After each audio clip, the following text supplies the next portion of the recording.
ভাই আমি যতদূর জানি আপনি দোকানপাট থেকে আপনার রেস্টুরেন্টের কিছু প্রোডাক্ট ক্রয় করেন। এই প্রোডাক্টগুলো আপনার ব্যবসার মান রক্ষার্থে কিরকম ভূমিকা রাখছে? দোকানপাট থেকে আমি কিছু না, আমার দোকানপাট থেকে যেগুলা নেওয়া সম্ভব আমি সবগুলাই নিই। আর দোকানপাটের এখন আমাকে কিভাবে ইফেক্ট করছে এর থেকে আসলে বেশি বলা বাহুল্য। আসলে দোকানপাটের জন্যই আমার এই বিজনেসটা অনেকখানি এখানে এসছে। কিভাবে?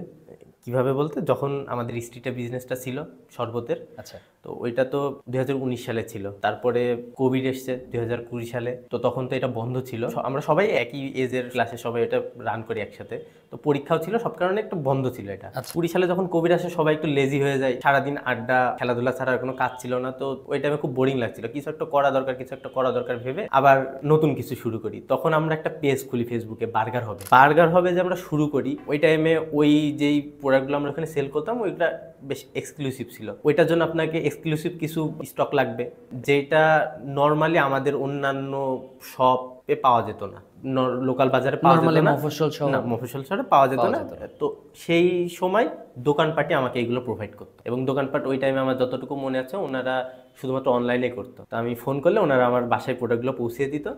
আমারও ক্লাউড কিচেন ছিল, তারাও ক্লাউড থেকে করতো। তো আমি ওই টাইমে কিছু করার সাহসটাই পেয়েছি দোকানপাট আমাকে ওই সাপোর্টটা দিয়েছে। সাপোর্টটা দিতে পারতো বলে।